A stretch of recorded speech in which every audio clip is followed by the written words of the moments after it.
जैन धर्म में जहाँ भावों की प्रधानता है वहाँ उसके आचरण को भी प्रमुख महत्व दिया गया है।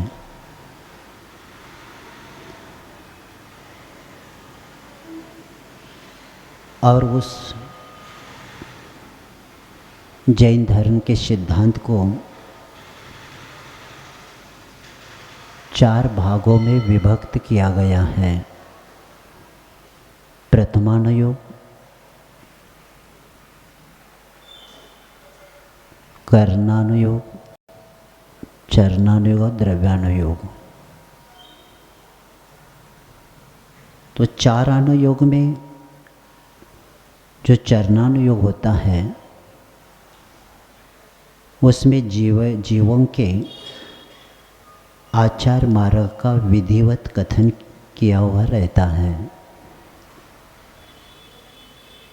और इस विषय के लिए विवेचन करने वाले अनेक ग्रंथ हमारे सामने उपलब्ध हैं, जिनमें गृहस्थ और साधुओं के आचार विचार का विवेचन जिसमें पाया जाता है। प्रस्तुत ग्रंथ भी जो हमें आज से शुरू करना है ये आचार मार्ग से संबंधित रखने वाला ग्रंथ, जिसमें श्रावकों के आचारों का सांगोपांग कथन दिया हुआ है। और ये ग्रंथ जो हम आज से प्रारंभ कर रहे हैं, यह ग्रंथ उपलब्ध श्रावकाचार के सबसे प्राचीन ग्रंथ माना जाता है। 36 श्रावकाचार में सबसे प्राचीन ग्रंथ है। और ऐसे इसकी रचना संक्षिप्त, सरल तथा सूत्रात्मक होती हुई भी गंभीरता, अर्थ की प्रतिपादक करने वाला और इसका एक एक श्लोक जचा हुआ तुला हुआ है। इस ग्रंथ में लक्षणों के अर्थ भी अभिव्यंजकता, आप्त, आगम और गुरु के लक्षण की परिभाषाएं तथा रत्नत्रय, 12 व्रतों और प्रतिमाओं के लक्षण और सम्यक दर्शन की महत्ता बहुत सुंदर विस्तृत रूप से इसमें वर्णन किया गया है। विवेचन शैली सरल और अति मधुर है। ग्रंथ का प्रतिपाद विषय प्रत्येक चित्त को आकर्षक बनाने वाला है। और क्यों हिलाते समझ में नहीं आता। आचार शास्त्र के दोहन से निसृत पीयूष की वह विमल धारा कि जिसका पान करके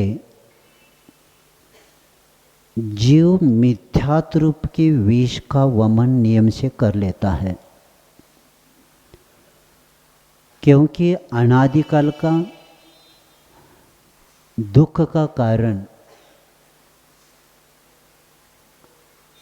आवाज बढ़ा अनादिकाल का दुख का कारण है मिथ्यात्व, और मिथ्यात्व का वमन हुए बिना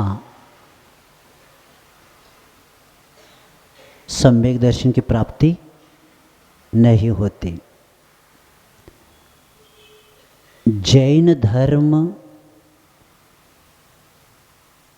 का पात्र सम्यक दर्शन को प्राप्त करने वाला व्यक्ति ही होता है, और इसीलिए मिथ्यात्व को वो मन कर देता है। रत्नकण श्रावकाचार्य का वह स्वाध्याय और निर्मल सम्यक की बनकर अनंत अविनाशी सुख का वह पात्र बन जाता है। ग्रंथ में दार्शनिकता का पद पद पर अनुभव होते हुए भी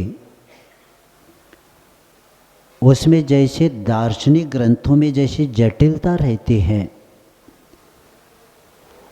एवं दुर्हिता होती है, लेकिन रत्नकण श्रावकाचार्य में ये जटिलता आपको कहीं नहीं मिलेगा,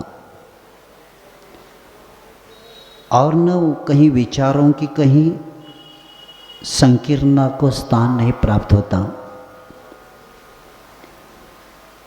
किंतु सर्वत्र उन्नत एवं उदार विचारों का, ऐसे विचारों का समर्थन पाया जाता है कि जैन धर्म की आत्मा का वो प्राण है और जो सर्वोदय के अनुपम धारा का वो प्रतीक है। इस ग्रंथ में श्रावकों के अनुष्ठान योग्य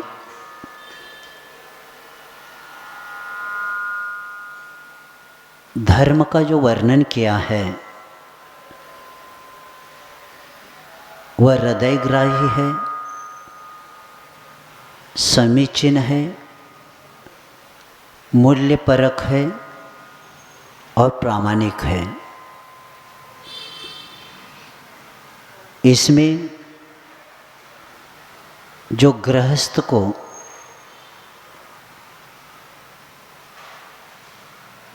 अब चाहे वो स्त्री हो या पुरुष हो,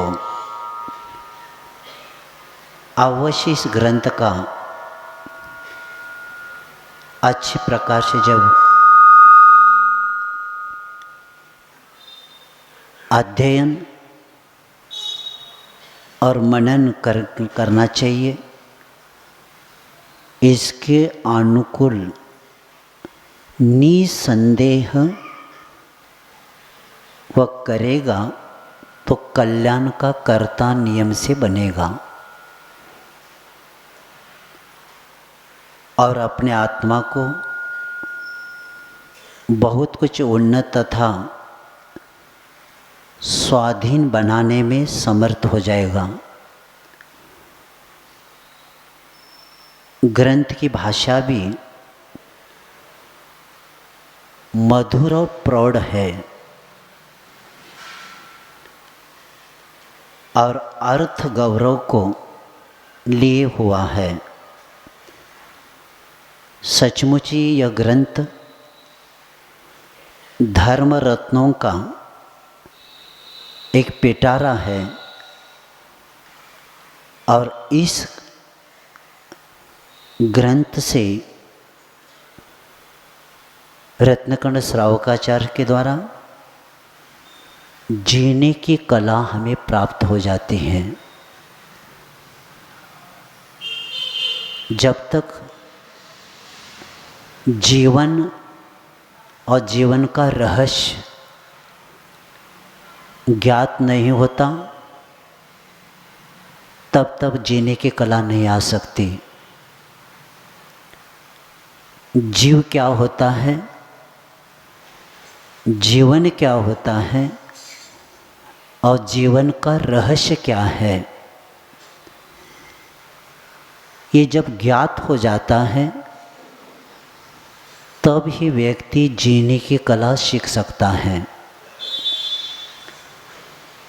और ऐसे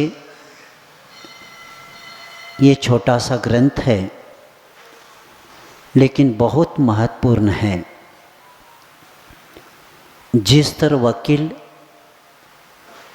तत्व का निर्णय करके लेता है और जब तक वो लॉ की किताब नहीं पढ़ता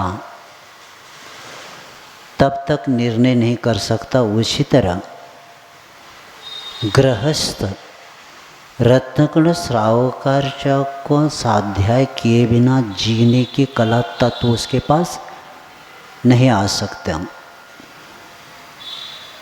और इस तरह एक महान आचार्य की कृति, जिन्होंने अष्टसहस्त्री, आप्त मीमांसा, ऐसे ऐसे न्याय के ग्रंथ लिखे हैं, युक्तानुशासन, ऐसे जैन सिद्धांत मूल तत्व को रचना जिन्होंने किया है, और उन्हीं की ये सबसे सरल रत्नकण श्रावकाचार्य हम लोगों का सौभाग्य है कि ऐसे महान आचार्य की कृति हमें पढ़ने को और सुनने को मिल रही हैं। भगवान की वाणी पहुंचाने वाले जो परंपरा है, उस परंपरा के अनुसार ये हमारी जिन वाणी हमें, भगवान की वाणी हमें प्राप्त हुई है। ज्ञान सागर महाराज जी रत्नकण श्रावकाचार्य को रत्नत्रय की स्तुति कहते थे। सम्यक दर्शन, इसमें जो अधिकार है 41 श्लोकों के द्वारा इसका महत्व, पालन करने से क्या प्राप्त होता है आदि को देखे दूसरे अध्याय में ज्ञान की महिमा गाई गई है।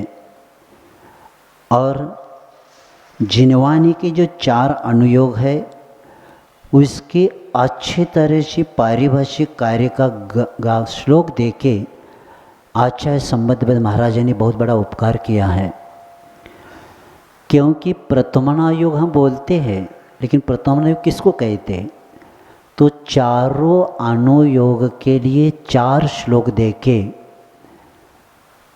हमें एक देके सम्यक दर्शन, सम्यक ज्ञान अधिकार में 4 श्लोक दिया है।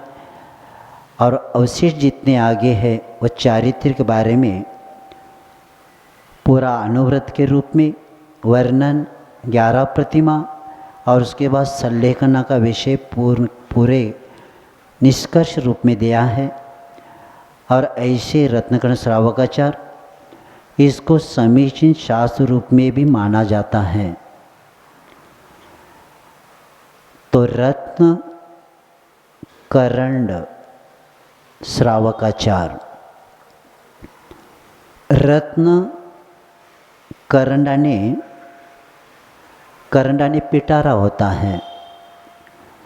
तो रत्न को रखने वाला पिटारा नहीं, जो रत्न का ही पिटारा है उसमें रत्न रखे हैं। रत्न करंड, करंडाने क्या होता है? पिटारा।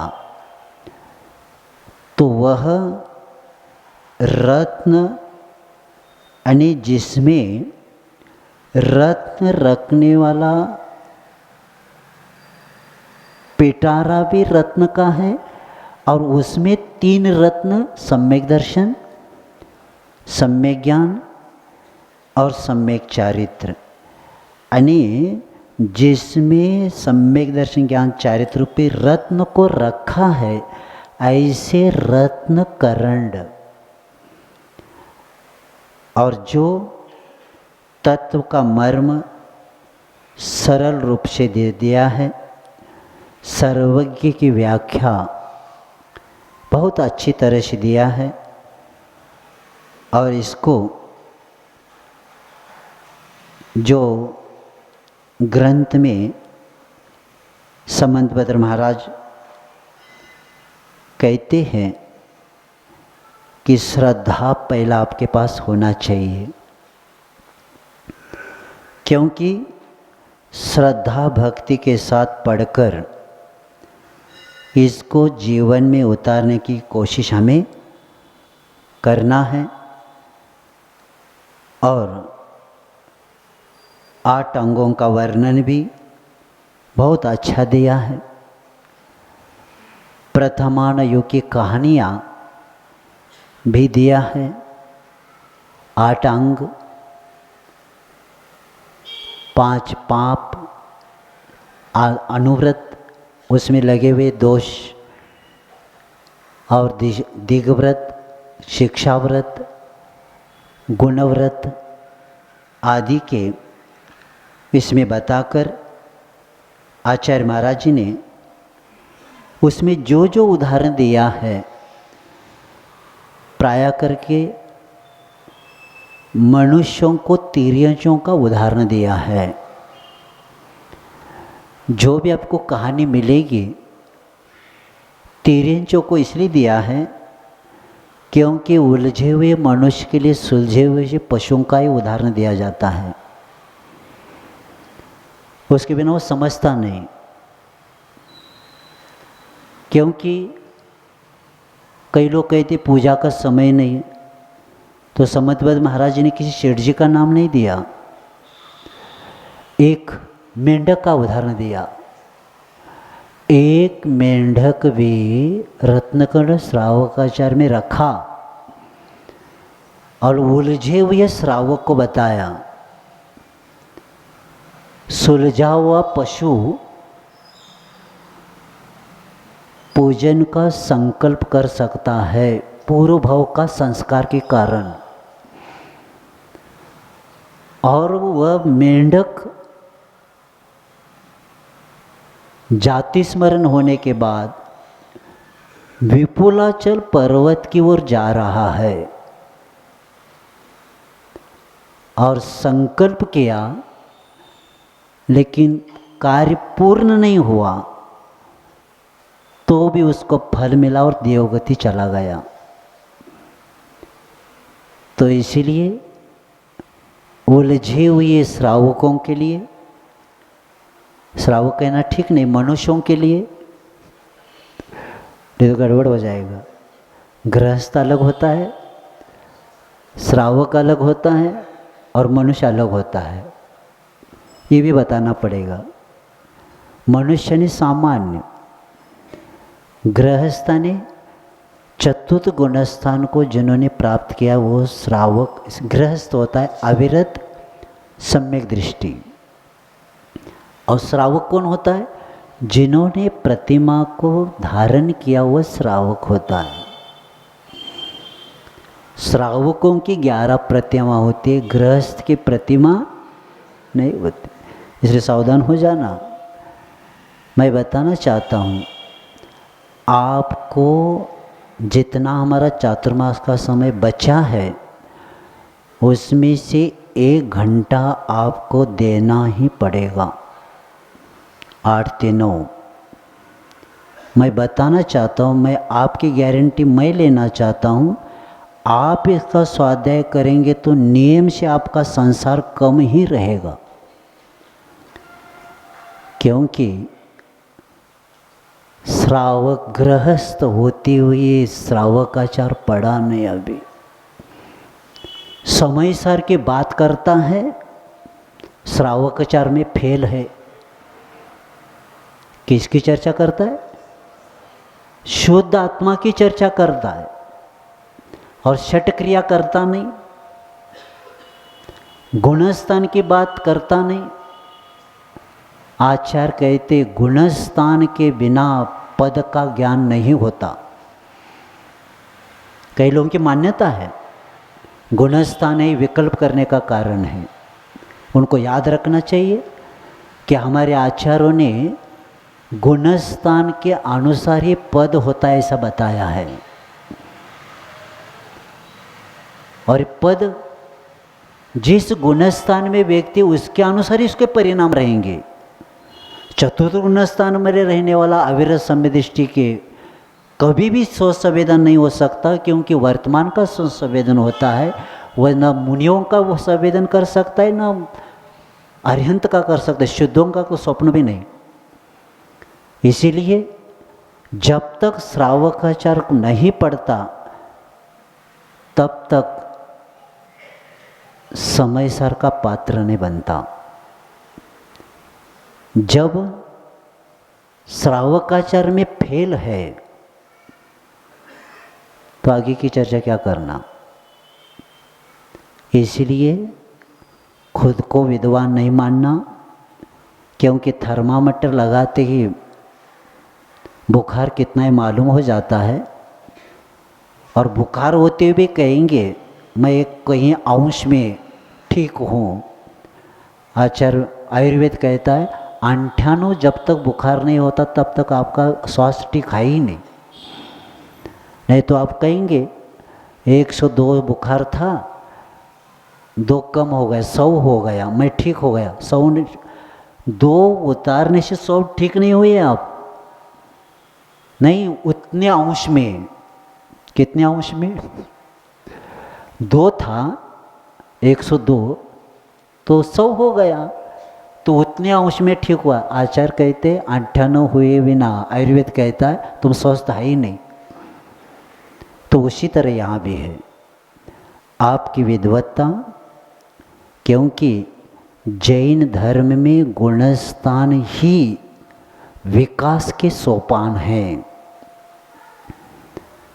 जैसे इयत्ता बोलते ना, 4वीं 5वीं 6वीं 7वीं, तो ये हमारी इयत्ता है। चतुर्गुणस्थान से लेकर, ये पहले गुणस्थान से लेकर 14 गुणस्थान, ये क्या है? इयत्ता कक्षा। कई लोग पहली कक्षा में हैं। कौन? मिथ्या दृष्टि, जो कुछ जानता ही नहीं, तत्व का ज्ञान नहीं, तो कौन से गुणस्थान में? पहले गुणस्थान। और कहेगा पहले गुणस्थान वाला कहीं अंश में मेरा काम हो रहा है। आचार्य कहते शांति से बैठो, तुम्हारा है, तुम सिद्ध भी बन गए, जाओ। क्या कहना उनको? तुम सिद्ध बन गए, जाओ घर, एडमिशन हमारे है ही नहीं आपका। तो जिस गुणस्थान में व्यक्ति होता है उसके अनुसार ही परिणामों की विशुद्धता रहती है। श्रद्धा में विशुद्धता आना शुद्धोपयोग नहीं, उसी गुणस्थान में रहेगा आपका। चतुर्गुणस्थान में पहला अभक्षभक्ष का ज्ञान नहीं था, थोड़ा स्वाध्याय होने लगा तो विशुद्धि बढ़ गई। तो कौन सी विशुद्धि? शुद्धोपयोग की। चतुर्गुणस्थान की विशुद्धि है, आपका 7वें गुणस्थान का नहीं है। तो इसीलिए यहाँ बताया जा रहा है कि ऐसे उस गृहस्थ को, उस तत्व को समझने के लिए हमें श्रद्धा भक्ति के साथ इसको पढ़ना है और जीवन में उतारने की कोशिश करना है। और कभी भी याद रखना, जब तक विषय पूर्ण नहीं सुनते तब तक प्रश्न भी नहीं करना चाहिए। रत्नगंज श्रावकाचार्य की विशेषता है, एक श्लोक पढ़ते ही आपके मन में प्रश्न उठेगा और प्रश्न का उत्तर दूसरे श्लोक में देते हैं समंतबद्ध महाराज। क्योंकि एकदम नहीं खिलाया जाता, अपच्छ बन जाता है। धीरे धीरे छोटे बच्चों को देखा है कभी? मुंह में माँ जब घास डालती है ना, वो कहते और आ करता है, वो कहते पहला चबाओ उसको। क्या करो, अच्छे से चबाओ, जल्दी नहीं डालना अंदर, नहीं तो अपच बन जाएगा और स्वास्थ्य बिगड़ जाएगा। तो माँ कहती अच्छे चबाओ। वो चबाने के बाद दूसरा घास ग्रास में मुँह में देते। उसी तरह रत्नाकर श्रावका जा रहा है, एक पचे भी ना दूसरा विषय लेना ही नहीं चाहिए, क्योंकि वो भी गड़बड़ और लिया वो भी गड़बड़।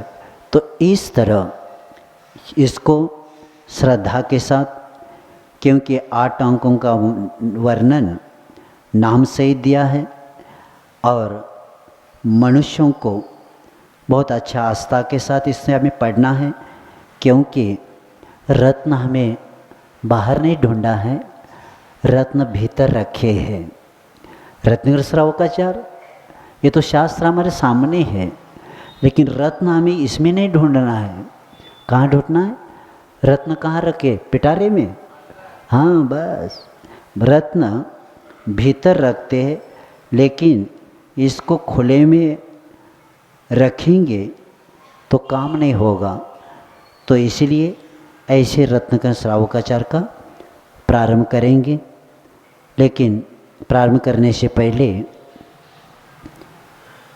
हमें इसके जो लेखक, एक महान आचार्य हैं, उनका थोड़ा सा अपने को इतिहास ज्ञात करके लेना है। इसलिए लेना है कि वक्ता की प्रामाणिकता के बिना वचनों में प्रामाणिकता नहीं होती। जो वक्ता है उनके बारे में पहला जानना है कि जिनका जन्म 2री शताब्दी के अंतिम भाग में, विक्रम शताब्दी के 2री शताब्दी के अंतिम भाग में या 3री शताब्दी के प्रारंभ में माना जाता है। एक कंदब वंशीय एक सुपुत्र थे और इनका जन्म मैसूर संस्थान के पास संस्थान में कावेरी नदी के किनारे पर एक उरकपुर ग्राम है, जिसको वर्तमान में त्रिचन्नापल्ली बोलते हैं। तो इस शहर में ईस्वी सन 138 साल यानी शताब्दी मैंने बताया, उसी वक्त उनका जन्म हुआ है। बालपन इनका शिक्षण त्रिचन्नापल्ली में हुआ और कांची जो मठ आदि है, गांव हैं, उसके आसपास इनकी दीक्षा हुई है। दीक्षा लेने के बाद पूर्व जन्म से संचित असाता कर्मोदय के कारण दीक्षा लेने के बाद इनको भस्मक रोग हो गया। भस्मक रोग वो होता है जो हाथ में जो खाते वो सब भस्म होता है, और इस रोग की व्यथा आदि व्याधियाँ इतनी बढ़ती गई, अब उनको लगा अब मेरा मुनिव्रत पालना असाध्य है। तो अपने गुरु के पास जाकर उन्होंने कहा कि मुझे आहार को जाने के बाद ऐसा हाथ करने की इच्छा नहीं है, क्योंकि जितना मैं खाता हूँ सब भस्म हो जाता है और मुझे रत्नत्रय पालन करना है, लेकिन व्याधि के कारण मैं कर नहीं पाऊँगा ऐसा लग रहा है। उसके पहले मैं सलेखना लेना चाहता हूँ। तो गुरु महाराज जी ने जब उनके सामने, गुरु महाराज के सामने याचना आपने किया, निवेदन रखा, तो आचार्य जो उनको गुरु थे उन्होंने मन में भाव ये थे कि आगे जाकर बहुत बड़े आचार्य बनेंगे और आगे जाकर भावी तीर्थंकर भी बन सकते हैं और धर्म के प्रवर्तक होने वाले ये एक महान व्यक्ति है। तो उन्होंने ये बताया, थोड़े दिन के लिए जैसे आपको करना उपाय करके ले लेना, क्योंकि उम्र और आगे जाकर जिन शासन की प्रभावना, ये सोच के उपाय करने को कहा। और रोग मुक्त होने के बाद मैं प्रायश्चित आदि देकर आपको मैं बताऊं जो करना है, लेकिन आपको ये काम अभी करना है। तो वे समंतभद्र मुनिराज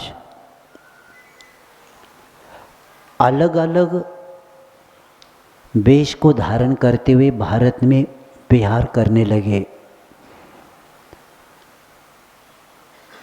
और ऐसे करते करते सब जहाँ जिस वातावरण, जिस क्षेत्र में जिस साधु की मान्यता है, उस मान्यता साधु का रूप धारण करके अपना निर्वाह करने लगे। ऐसे करते करते वे कांची शहर में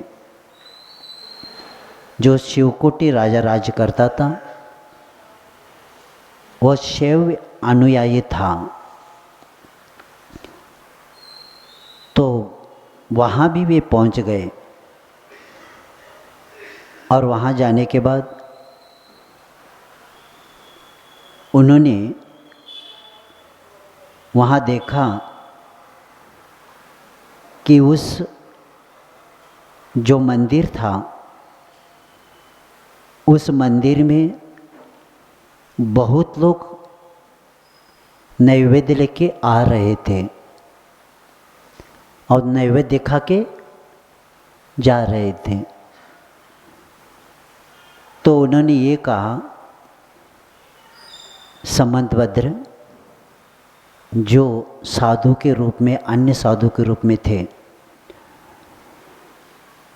उन्होंने ये कहा कि आप लोग ये नैवेद्य शिव को भोग देने के लिए आते, वापस क्यों लेके जाते? तो उन्होंने कहा, लोगों ने ये थोड़ी खाते, उनको देखा कि हम लेके जाते। तो उन्होंने कहा वहाँ रखना चाहिए। तो लोग हंसने लगे। उन्होंने कहा रखने से क्या होता है, वो खा जाएंगे, ऐसा कहीं होता है? उन्होंने कहा रख के तो देख लो, मैं खिलाता हूँ उनको। और लोग क्या करने लगे, सब नैवेद्य अंदर रखने लगे और ये दरवाज़ा बंद करके, क्योंकि बहुत बड़ा रोग था वो, भस्मक रोग, क्योंकि कितना भी खाए लेकिन ऐसे रोग के ऊपर भी उपचार। तो ये खाते गए और कन्नड़ में एक राजावली कथे नाम का एक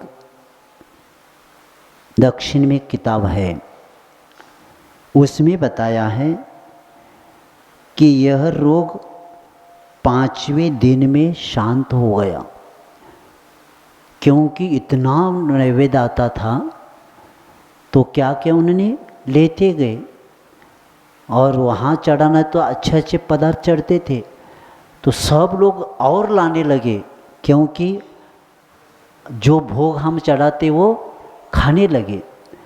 और ये खाकर इनका भस्म रोग 5वें दिन शांत हो गया। बाद में थोड़ा थोड़ा खाते बचता गया, तो लोगों को शंका हो गई कि पहला तो सब समाप्त होता था।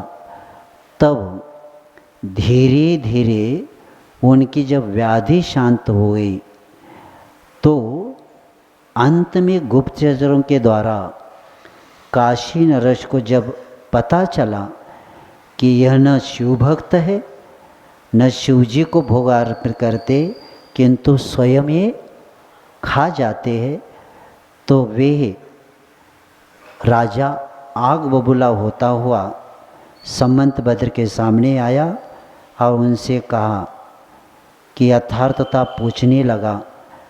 तो पूछा, आप कौन है पहला बताओ। तब समंतभद्र महाराज कहते हैं, अपना परिचय दिया है। कांची, वो बहुत बड़ा श्लोक है, मैं हिंदी में बताता हूँ कि उन्होंने बताया, मैं कांची में मलिन वेशधारी दिगंबर साधु रहा, लाम्बुस नगर में भस्म लगाकर शरीर को मैं श्वेत भस्म लगाकर साधु रहा, पेंड्राम में जाकर बौद्ध भिक्षु बना और दशपुर नगर में मिष्ट भोजन करने वाला एक मैं सन्यासी बना, वाराणसी में श्वेत वस्त्रधारी तपस्वी बना, और हे राजन, आपके सामने यह दिगंबर जैनवादी खड़ा है। जिसकी शक्ति हो वो मुझसे शास्त्रास्त्र कर ले, ऐसे आवाहन दे दिया। जब ये आवाहन उस राजा ने, शिवकोटि राजा ने सुना, राजा ने कहा, जब जैन की जब बात किया, तब राजा ने कहा, इस मूर्ति को आपको नमस्कार करना चाहिए, क्योंकि जैनवादी कह दिया, क्योंकि जैन वीतराग के अलावा किसी का पैर नहीं पड़ता। इसलिए राजा ने क्या कहा, अब आपको क्या करना पड़ेगा, जो सामने मूर्ति उसको नमस्कार करने का आग्रह किया। परंतु उन्होंने स्पष्ट उत्तर दिया कि मैं नहीं कर सकता, क्योंकि वीतराग के अलावा मेरा मस्तक कहीं नहीं झुकता। जब ये शब्द उन्होंने बोले, तब और आग्रह हुआ। तब उन्होंने स्पष्ट उत्तर दिया, समंतभद्र जी ने, कि यह मूर्ति मेरे नमस्कार को सहन न करे, नहीं कर सकती। अगर मैं नमस्कार करूँगा तो ये मूर्ति मेरे नमस्कार को सहन नहीं करेगी। जब समंत महाराज जी के उत्तर उस राजा ने सुना, तब कुतूहल और उत्पन्न हो गया। अब कहते नमस्कार करने का आग्रह और बढ़ गया, क्योंकि एक शब्द बोला है, ये सहन नहीं कर सकता। तो कहते आपको करना ही पड़ेगा। तब उन्होंने, वो तो एक महान आशु कवि थे, तो उन्होंने ऋषभनाथ से 24 तीर्थंकरों की स्तवन शुरू किया। जब वे ऋषभनाथ भगवान से लेकर सुपार्श्वनाथ भगवान तक आ गए और 8वें तीर्थंकर चंद्रप्रभ भगवान का स्तवन शुरू किया, और स्तवन में जैसे आता है कि चंद्रप्रभ चंद्र मरीच गौरम चंद्रम द्वितीयम जगति विकांतम वंदे भी वंदम। जब शब्द आता है तो व्यक्ति झुक जाता है, तो वंदे बोलते ही क्या होता है कि सामने से प्रतिमा फट के उसमें से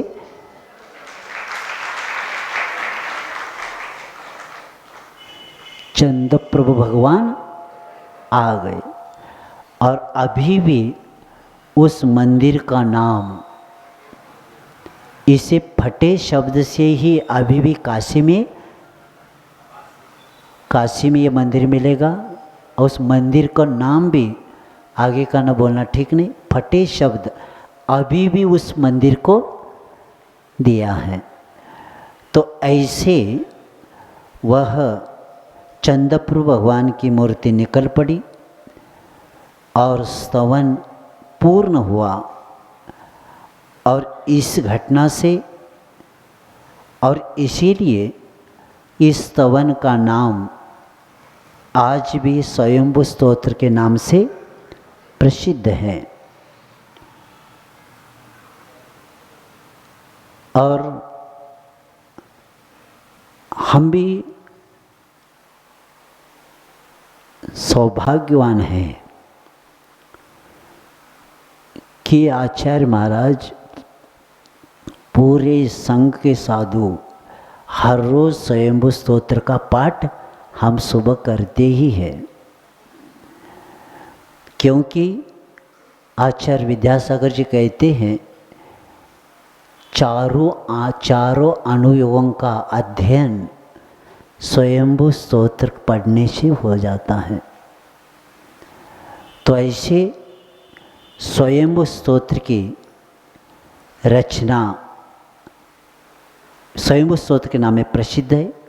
और इस घटना से काशी नरेश समंतभद्र को असाधारण योगी समझकर उनसे प्रभावित हुए वे लोग और वे जैन धर्म के अनुयायी और उनके वो शिष्य बन गए। कौन? वह राजा। और वे नरेश के साथ अनेक लोगों ने अन्य लोगों ने जैन धर्म को धारण किया। और समंतभद्र महाराज जो संयम से भ्रष्ट हुए थे लेकिन सम्यक दर्शन से भ्रष्ट नहीं हुए थे, इसलिए उस भस्मक व्याधि के शांत होते ही उन्होंने फिर से निर्घृण दीक्षा धारण की। और इसी निर्घृण धारण करके आपने सर्वत्र विहार किया। और जो राजा था जिसका उनका जो शिवकुटी राजा का जो सुपुत्र था, और ये भी जब मूर्ति प्रकट हुई तब वे क्षमा मांगने लगे।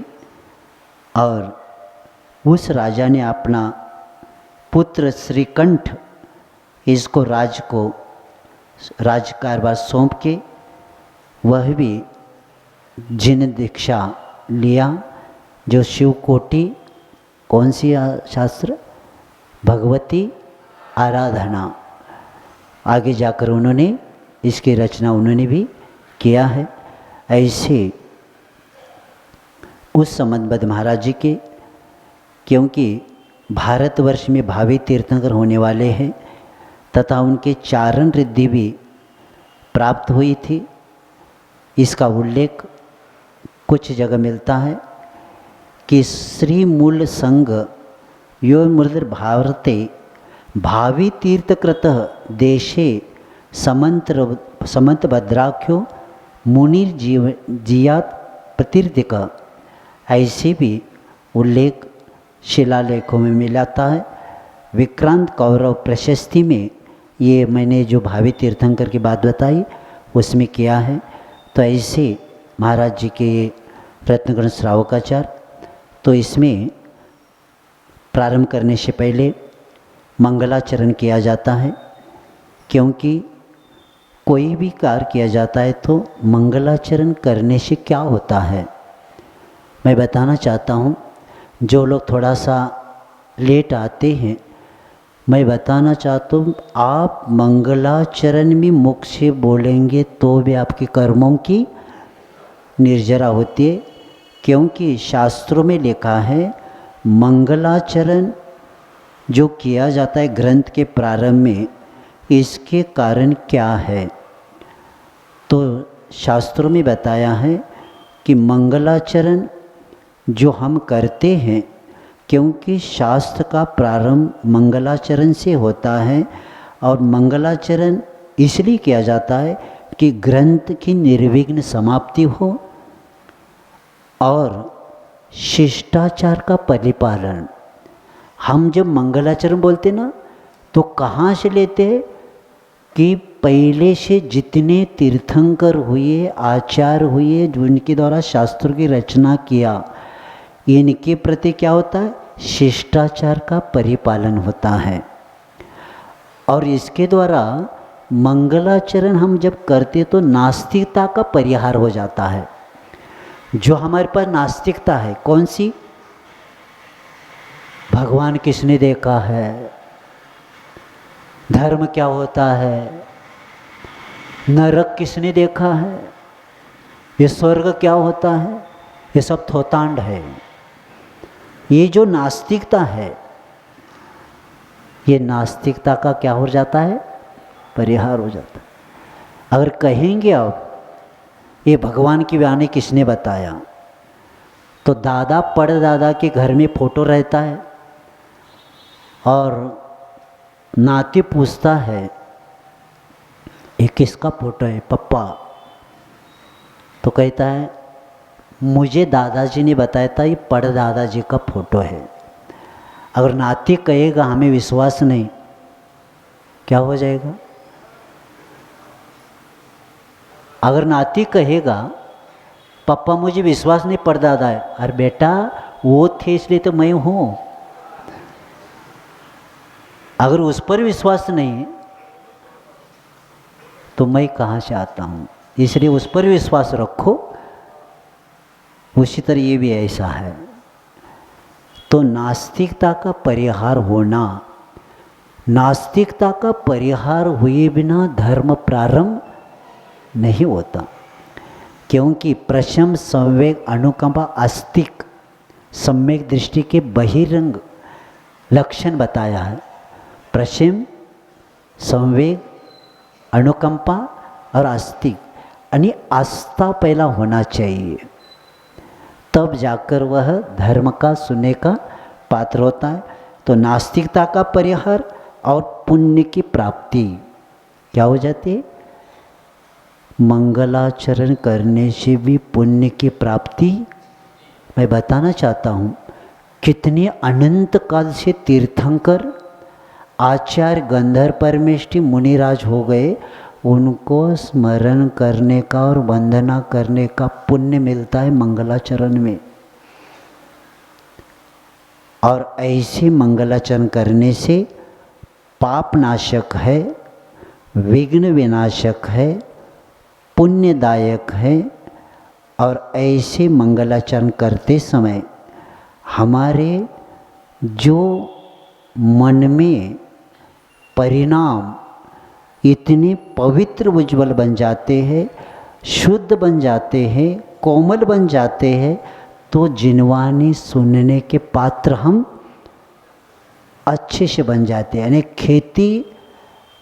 खेत अच्छा बन गया तो बीज का वपन, मंगलाचरण होना, भूमि अच्छी बनाना और श्लोक पढ़ना, स्वाध्याय करना, एक एक बीज का काम करेगा और फसल ही फसल आ जाए। एक एक श्लोक, एक एक बीज नहीं, कई बीजों का काम करेगा और हमारे आत्मा रूपी उस खेत पर एक एक बीज हम वपन करते जाएंगे तो अनंत सुख के पात्र बन जाएंगे। तो ऐसे मंगलाचरण शब्द क्या है, मंगलाचरण, मंगल को पहला समझेंगे, मंग और ल, मंगाने सुख, लाने लाती ददाती, जो सुख को देता है उसको मंगल बोलते हैं। और मंगल मम पापम यानी क्या करता है? जो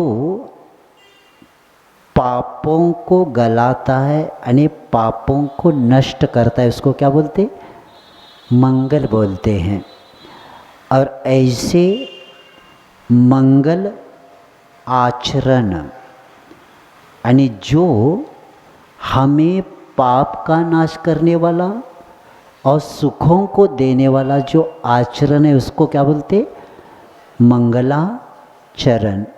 तो ऐसे मंगलाचरण अभी भूमिका में अपना आज समय हो गया। कल से मंगलाचरण नमश्री वर्धमान से कल से प्रारंभ होगा। आप लोग समय पर आएंगे। मैं बताना चाहता हूँ, जिन्होंने अभी तक जिनवानी कभी नहीं सुना, मैं कहना चाहता हूँ, कई विद्वानों ने शिविर में हमारे क्लास सुने हैं। बेनाडी जी कह रहे थे, महाराज ऐसा श्रावकाचार मैंने अभी तक नहीं सुना जो आपसे मैं सुन रहा हूँ। तो इसीलिए जितनी भी आपके घर के लोग हैं, जितनी भी श्रावक श्राविका बहनें जितनी हैं, युवक युवती, 1 घंटा जीवन में का आपको निकालना है चातुर्मास होने तक। और एक बार धर्म के मर्म को जानेंगे तो कर्म हनन करने का समय नहीं लगेगा, क्योंकि धर्म के मर्म को जाने बिना कर्म का हनन नहीं होता। हमने धर्म हम करते हैं लेकिन क्रिया से संबंधित है, लेकिन वह क्रियाएं थोड़ा ज्ञान के साथ हो जाए तो धर्म से जुड़ जाएंगे। क्रिया का निषेध नहीं किया जा रहा, क्रिया के बिना काम ही नहीं होगा। श्रावक को क्रिया करना ही पड़ेगा। कौन कौन सी? देव पूजा, गुरुपास्थि, स्वाध्याय, संयम, तप और दान। ये कब करना? अष्टमी चतुर्दशी, दिने दिने। क्या कहा? हाँ, दिने दिने ना, ऐसे नहीं ग्रह षटकर्माणी, ग्रह स्थानम षटकर्माणी, दिने दिने शब्द आया।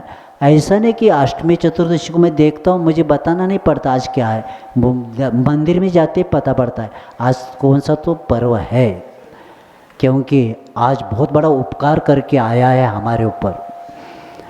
हाँ, अष्टमी का नियम है, यानी अष्टमी का जैन है वो, अष्टमी चतुर्दशी का, बाकी का जैन है ही नहीं वो। और इधर तो हमारे आचार्य कहते हैं, संबंधपत्र आचार्य इसमें आएगा कि जिनेंद्र भगवान की हर रोज पूजन होना चाहिए। आगे श्लोक आएगा आगे। इसीलिए प्रमाद मत करना, क्योंकि आपको चारों बातें मिली हैं। एक, रत्नत्रय को प्राप्त करने के योग्य धर्म मिला है, भव्यपना। 4 बातें याद रखेंगे। क्या मिला है? भव्यपना। दूसरा, कर्म भूमि में जन्म। तीसरा, स्वस्थ शरीर। और चौथा, उच्च कुल। आचार्य कहते हैं एक मिलना दुर्लभ, तो आपको क्या मिले हैं? चारों मिले हैं। लेकिन आचार्य भी लिखते हैं, अगर चारों मिलने के बाद आत्मा का कल्याण नहीं करके ले रहे हैं, चारों मिलने के बाद धर्म नहीं सुन रहे हैं, तो समझ लेना आपको अमृत का घड़ा मिला था, आपने पैर धो लिया। इसलिए रत्नकर्ण श्रावकाचार। तो श्रावकाचार शब्द का अर्थ मैं बता के पूर्ण करता हूँ, क्योंकि रत्नकर्ण तक आ गया था, श्रावक का अर्थ नहीं बताया, याद आया मुझे। तो श्रावकाचार, श्रावका ने शृणोति गुरुवादिभ्य धर्मनीति। श्रावक जो गुरु के पास जाकर धर्म का श्रवण करता है उसको श्रावक कहते। और हम बचपन से भी सुनते आए, पाठशाला में भी सुनते आए, श्रद्धावान, विवेकवान और क्रियावान। तो इसको थोड़ा हम चेंज करवा देते हैं। श्रद्धावान ने सम्यक दृष्टि, विवेकवान ने सम्यक ज्ञान और क्रिया ने चारित्र को प्राप्त करने वाला क्या होता है? श्रावक होता है। और ऐसे श्रावक जो अपने जीवन को क्या करता है कि इसको सुन के अपने जीवन को श्रावकाचार, जो श्रावकाचार है इसका अर्थ क्या है? श्रावक के वास्तविक जीवन जीने की कला का नाम है श्रावकाचार। किसको कहते हैं श्रावकाचार? श्रावक के वास्तविक जीवन जीने की शैली का नाम श्रावकाचार है। और ये अपने को कल से शुरू करेंगे, क्योंकि यह ग्रंथ चरणानुयोग का ग्रंथ है। इस ग्रंथ की परिमाण कितना है मैं बताना चाहता हूँ। इसमें कुल संख्या 150 श्लोक है और यह ग्रंथ 7 अधिकार में विभक्त है। पहला अधिकार सम्यक दर्शन अधिकार में 41 श्लोक है, सम्यक ज्ञान अधिकार में 5 है, चारित्र अधिकार में, अनुव्रत अधिकार में 20 है, गुणव्रत अधिकार में 24 है और शिक्षाव्रत अधिकार में 31 है। और ऐसे करते हुए 31 है और संलेखना अधिकार में 14 है। और देखो, जब संलेखना अधिकार हो गया तो एक शिष्य ने प्रश्न पूछा कि संलेखना लेने का अधिकारी कौन है? तब आचार्य अंत में प्रतिमा अधिकार 15 श्लोकों के द्वारा करके ग्रंथ की पूर्णता किया। अने उनका संलेखना प्रकरण होने का प्रश्न किया श्रावक ने कि संलेखना कौन धारण कर सकता है? तो आचार्य महाराज ने बताया संलेखना प्रतिमाधारी ले सकता है। और उसके श्लोक कितने बताए? 15। तो इस तरह 150 श्लोक प्रमाण, एक एक श्लोक हमारे लिए बहुत बड़े बड़े विद्वान भी नियम है उनका। रत्नकर्ण श्रावक दरबार जी कोठिया, इनका नियम था कि 150 श्लोक का हर रोज पाठ करने का। और कहीं जाना हो तो सम्यक दर्शन अधिकार तो पढ़ते थे। और ऐसे महान ग्रंथ कल से जो नहीं आए, प्रत्येक एक श्रावक, और मैंने ये भी कहा था किसी को नहीं तो कहीं बच्चों के लिए बुलाना है तो नाश्ता रखो। क्लास के बाद क्या मिलेगा? नाश्ता मिलेगा। इसी निमित्त से कोई आ जाए तो अच्छा है, क्योंकि जैसे कॉन्वेंट में, कॉन्वेंट नहीं, आंगनवाड़ी में भेजते हैं तो छोटा सा डिब्बा देते, टिफिन, और कुछ पढ़ाते नहीं वहाँ, सिर्फ जाकर खेलते वो खा के आ जाए। उसी तरह यहाँ कुछ देंगे, उस निमित्त से ये आ जाएंगे। और आते आते हम थोड़ा सा बताता जाऊँगा। तो वे हमारा धर्म का पात्र। आचार्य सिंह का कहना है, धर्म के पात्र बनाओ, धर्म टिकेगा। और धर्म के पात्र नहीं बनेंगे, धर्म टिकने वाला, तो प्रत्येक व्यक्ति कार्य करेंगे। और इस तरह मंगलाचरण सबके पास मिलेगा और सबके पास शास्त्र भी मिलेगा, लेकिन समय पर सब लोग आएंगे। जावान